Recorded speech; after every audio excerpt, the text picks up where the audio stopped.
Está con nosotros la ministra coordinadora de Producción, Empleo y Competitividad, Natalie Celi. Buenos días, ministra, ¿cómo está? Buenos días, Alfredo. Gracias por la invitación para poder informar en relación al tema del decreto.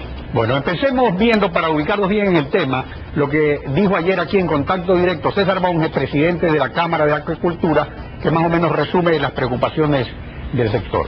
Veamos.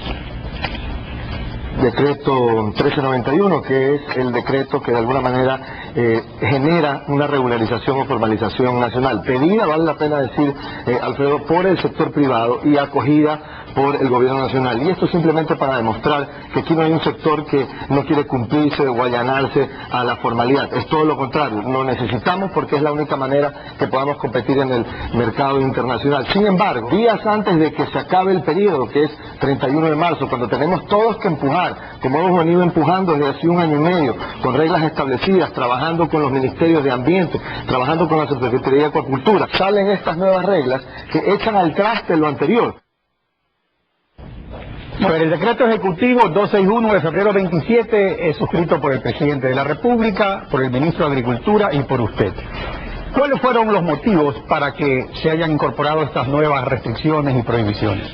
Bueno, Alfredo, en primer lugar yo considero que el decreto no echa el traste para nada todo lo que se venía trabajando con el sector acuacultor. Y hay que realmente analizarlo con cabeza fría, con calma y tratar los temas de fondo. El gobierno nacional y mi ministerio siempre está dispuesto al diálogo constructivo, pero yo creo que hay que decir las cosas con transparencia y con claridad. Entonces, el decreto lo que busca, el decreto en primer lugar no limita la actividad privada bajo ninguna consecuencia, no busca expropiar, no busca cortarle cortapisas al sector bajo ninguna consideración. Habría que explicar que el sector camaronero trabaja en dos modalidades. Uno, la que es la concesión, la cual se realiza en zonas de playa y bahía, y la otra, la que tiene relación con, digamos, las tierras altas, en tierras pues de propiedad privada que no tienen una vocación agrícola. El decreto del año de 1985, el decreto publicado el 2 de septiembre de 1985, que lo tengo aquí, en el gobierno de León Febres Cordero, da los límites de la concesión a 50 hectáreas de título individual y a 250 hectáreas de título empresarial. Y el mismo decreto estipula un artículo, el artículo 35, como causal de terminación de la concesión que sobrepasen esos límites. ¿Qué ha pasado en la práctica? Y esto es lo que hay que decir con mucha claridad. Se violaron esos límites de diversas maneras, a través de, digamos, de empresas relacionadas que permitían ir a más allá de esas 250 hectáreas. Nosotros estamos dispuestos técnicamente a revisar, pero la industria camaronera jamás nos dijo en los diálogos que estos 250 hectáreas en concesión, digamos, no eran viables por los costos actuales, por la competencia en Tailandia, y que pues habría que buscar pues ciertas economías de escala. Pero esto es lo que hay que decir. El decreto no prohíbe bajo ningún concepto que a título individual las personas, hermanos, los primos, los parientes no pueden tener cada uno 50 hectáreas.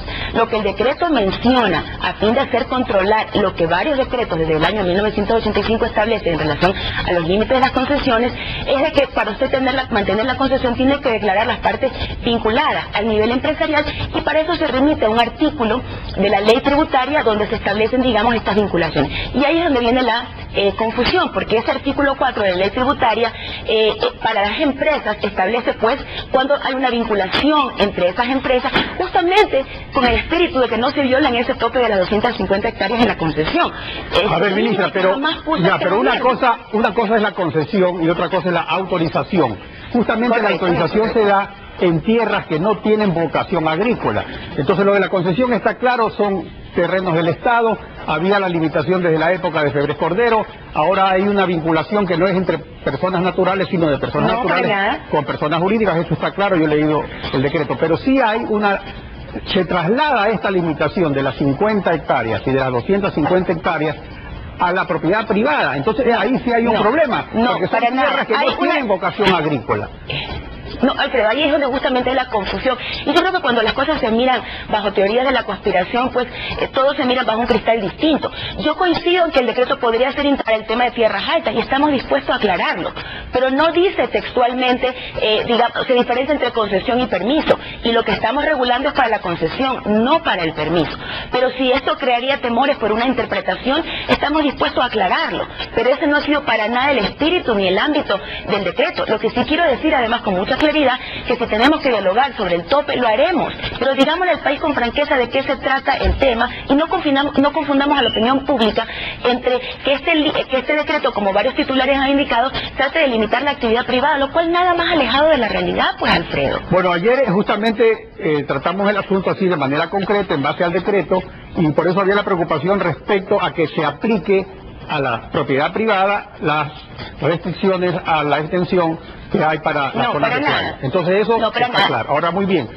Bueno, lo hemos aclarado y se lo hemos dicho al gremio desde la semana anterior. Yo estuve fuera del país toda la semana, por eso no he podido dar declaraciones públicas, pero mi secretario técnico ha estado en permanente comunicación con el gremio y se le ha informado cuál es el espíritu del decreto. Ahora, pero vamos de nuevo las cosas por su nombre y discutámoslas a profundidad. A las áreas en concesión. Entonces, la reversión inmediata al Estado de las áreas dadas en concesión para que el Estado transfiera esas camaroneras a las comunidades del lugar, sin reconocer las inversiones efectuadas, ahí sí habría un problema, porque no solo sería... es que eso no es así, claro. Es que eso no es así, Alfredo. En primer lugar, el decreto, digamos, vamos a reformar el decreto para dejar todos estos temas claros. Hay que distinguir varios elementos. Una cosa son las camaroneras que están en zonas protegidas, en cuyo caso no hay contemplaciones. Esas camaroneras tienen que terminarse porque están en zonas protegidas y eso corresponde al decreto 1391 anterior. Y esas camaroneras van a ser reforestadas y el sector ha reconocido que ha incumplido las normas ambientales. Eso es una cosa. La segunda cosa es, una vez que establezcamos los límites adecuados, una vez que en una comisión que se va a establecer entre el Ministerio de Agricultura y nuestro ministerio establezcamos cuál es el tope adecuado de la concesión, ahí se revertirá en un debido proceso. Esto es muy importante, en un debido proceso las concesiones al Estado para que luego el Estado pueda distribuirlas de manera que considere pertinente. Pero jamás se ha indicado que no va a haber un debido proceso para aquellas concesiones que no cumplan con las modalidades. También se ha indicado, por ejemplo, que el establecer criterios como que se cumplan con las normas ambientales, que se cumplan con las normas del derecho laboral, no es constitucional, nada más alejado de la realidad, porque en una concesión usted puede determinar, el artículo 406 de la Constitución, que me gustaría leerlo, dice: el Estado regulará la conservación, manejo y uso sustentable, recuperación y limitaciones de dominio de los ecosistemas frágiles y amenazados, entre otros los páramos, humedales, bosques, etcétera. Es decir, el Estado puede determinar cuáles son los elementos para establecer una concesión desde la Constitución. Lo que sí entiendo es la intranquilidad que puede tener el sector en el sentido que cuando se determina que se incumplió, por ejemplo, con el pago de la seguridad social, lo escuchaba yo a César Monge decía que con un día pues se podría quitar la concesión. Bueno, eso lo vamos a aclarar también en las modificaciones. Claro, además ese tipo de cosas, ministra, son importantes porque incluso los propios empresarios, porque hay empresarios pues que no pagan impuestos, perdón, a ver qué le... Un segundo. Ya, para que le arreglen el problema. Ok, perfecto, ya. Claro, porque digo, hay empresarios que no pagan impuestos, hay empresarios que no pagan los salarios debidos, hay empresarios que no afilian sus trabajadores al seguro, pero eso es una competencia desleal. O sea, los empresarios que cumplen con sus obligaciones no les interesa tener colegas que compitan deslealmente. Además, las regulaciones internacionales ahora también toman en cuenta eso. O sea, por ejemplo, las cuestiones de salud. Los países grandes importadores exigen ciertos estándares de salud y también que se cumplan con los estándares sociales. O sea, eso yo pienso que es correcto. Esto es correcto, digamos, y es totalmente constitucional.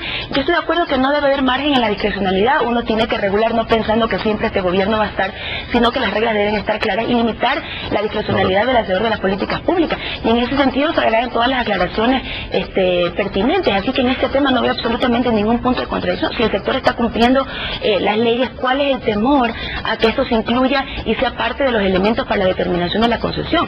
Nuestro deber es proteger el bien común, nuestro deber es hacer que se cumplan las leyes, más aún cuando esto se trata de una concesión en tierras que son de dominio público. Ministra, le agradezco por sus expresiones respecto a la aclaración del contenido del decreto y a la posibilidad pues de que la rectificadora mera se ponga a trabajar de inmediato para que ya todo quede tranquilo. Bueno, pero mire, a mí sí me gustaría aprovechar de esto para decir que siempre es oportuno tener un diálogo constructivo. Yo creo que lo mejor es ver las cosas de manera factual, de manera objetiva, sin teorías de la conspiración de por medio, porque entonces la opinión pública se confunde y esto podría traducirse hasta un temor a otros sectores de manera innecesaria. Yo le he demostrado a usted, me parece que además usted, Alfredo, ha leído oportunamente y detenidamente el decreto, en ningún momento se ha tratado de ponerle cortapisas al sector o a la propiedad privada. Este es un gobierno que quiere democratizar las oportunidades y que quiere buscar un reparto equitativo de la riqueza en el país, pero en absoluto respeto de la propiedad privada. Aquí no tenemos absolutamente nada en contra de las empresas grandes, siempre y cuando cumplan con las 4 éticas empresariales y las leyes. Obviamente el Estado tiene una política afirmativa, positiva, como dirían algunos, en pos de una mayor equidad y en pos del acceso efectivo a las oportunidades y a los factores de producción. Así, ministro, y en efecto técnico y siempre abiertos al diálogo, pero por Dios, guardemos la calma y guardemos digamos la frialdad en el análisis técnico y jurídico de lo que se establece. Bueno, por lo menos eso lo hemos hecho aquí en contacto directo y creo que hemos contribuido en algo a que esto se aclare. Así es, Alfredo. Muchísimas gracias además por la oportunidad de informar y de aclarar lo que sea pertinente aclarar. Bueno, gracias también a usted y continuamos con más información.